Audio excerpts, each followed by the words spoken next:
remember a very stimulating open space, lots of instruments, musicians scattered about, and you could call it a scenario for chaos, but I thrive in those kind of places where you don't know where you're going to go, but so long as you're getting good sound in your headphones, and it looked like the equipment's pretty professional, which it did look like. It looked like we would, if you're going fishing, you're going to catch some good fish. It felt like we were going to catch some good fish. Yeah.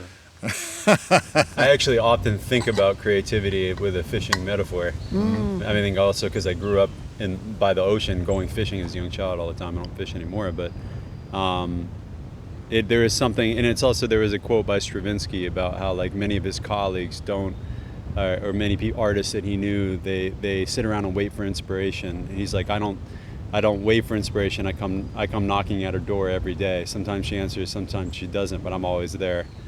And I kind of see it as that, like fishing, when you put trust into the fact that you're just going into the action or into the event or the moment, that something is likely to emerge, for better or worse. So it's kind of, that's, how about you, Arji? What is your memory of the experience? I remember meeting you in the driveway, and we still were relative unknowns to each other. And you were late too, remember? It was a little bit stressful, I think, getting there slightly. Yeah. I think you were lost a little bit or something. Yes, exactly. GPS. Yep, and you came out to the driveway and met us, and really didn't know what to expect. And when we walked in, it was really quite a vibrant space. Yeah. And piggybacking on what I was sharing yesterday, my heart immediately felt like I was amidst a bunch of happy, intelligent, creative children ready to play.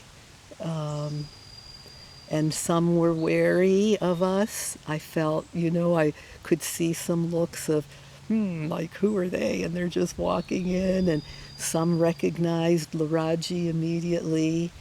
And, of course, your warm heart. And Anthony immediately struck me as one of the most open-hearted presences. It was like he was this throbbing heart. And it was impressive.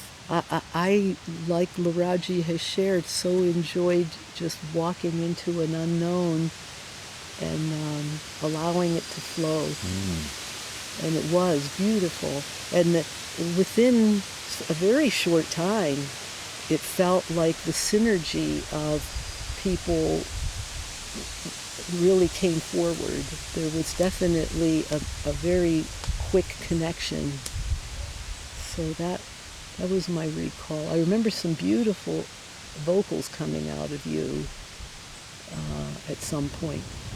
And yeah, I actually sang way more on that session than I anticipated, because I didn't sing on NOUS. No, I did sing on other NOUS tracks, a lot of screaming. But well, at one point I started softly, a very soft chant, and you were the first person who picked up on it. Yeah. I remember that, and then it grew, and Laaraji's soaring voice came in, and I just felt like we were all, there was no sense of, once we were in the session, there was no competitive sense to anything. It felt like everyone was reaching in to see how we could create or express. And that was beautiful. Cecile, yeah. Beautiful. Yeah, and she presence. Actually, she sang a little bit, but she was really involved in parts of that session. I remember her more, I guess, from Baby's All Right. Yeah, she had was a really big presence in that, there. didn't she? Yes. Yeah. Yes. Yeah, she had a big presence there, and yeah, she's wonderful. So obviously, it's been a long time since that session passed. What was your impression listening to the album once you heard it for the first time? Oh, wow! It took me right back. Really. Really? Yeah. Okay. Yeah.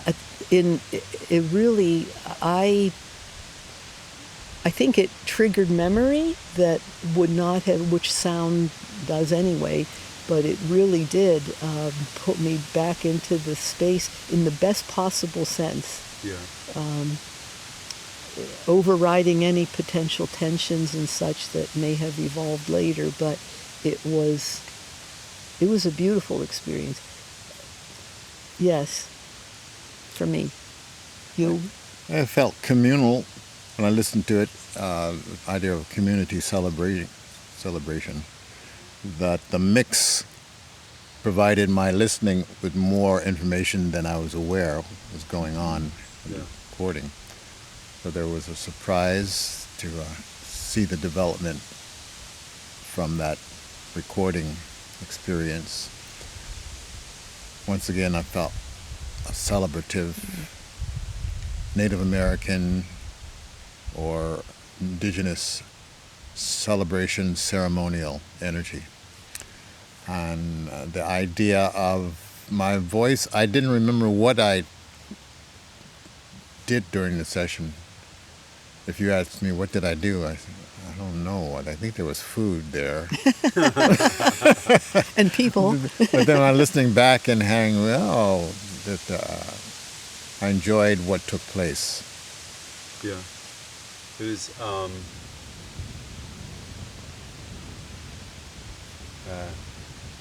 beautiful blank spot.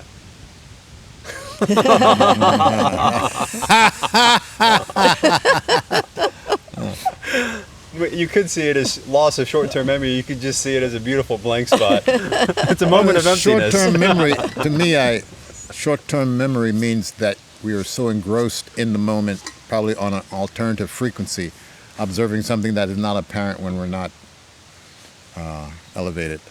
So short-term memory, meaning that we're so focused there that we didn't pick up other things. Yeah.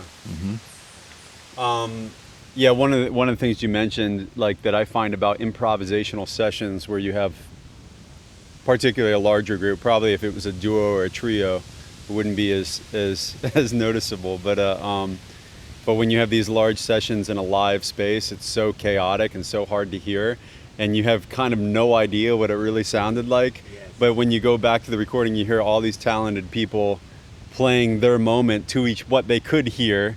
And in their own moment, and you put it all together, it's amazing how it's like, whoa, that like came into something that wasn't apparent to anyone, yes. In that moment. Not the mix engineer or producer, I think, at the board. It's really like the person who's editing and mixing it kind of discovered, which was me actually. I did all the editing and mixing, so I really kind of uncovered what that session was, and was really like, I was actually not sure how it was going to turn. I remember because it was 2014 that it was recorded. So now it's 2021. That's a long time to like be sitting on a record. 7 years, and that's auspicious. Yeah. Oh, it is. Yeah. 7 is auspicious. And I remember for the first few years, I was like, I didn't really know what I didn't have necessarily much expectation about the session. I was like, I didn't know what it could become. But as I started to dig into the editing of it, and there was these moments, really, really kind of cosmic, celestial world music, cosmic jam is kind of how I see it in my mind. I was like, wow, there's really is something special here. Well, many kudos to your editing. Really, Chris, it was a lot because it was a 5-hour jam. Yeah, I can't imagine to carve it into extracted some gems. Had to be incredibly time consuming. It was like a full month, 2 months or something. Oh, I can imagine that. The 7 is the most sacred incubation. Yeah. So 2014 to 2021 is 7. Yeah. So it's perfect timing. Yeah, of course. Amazing.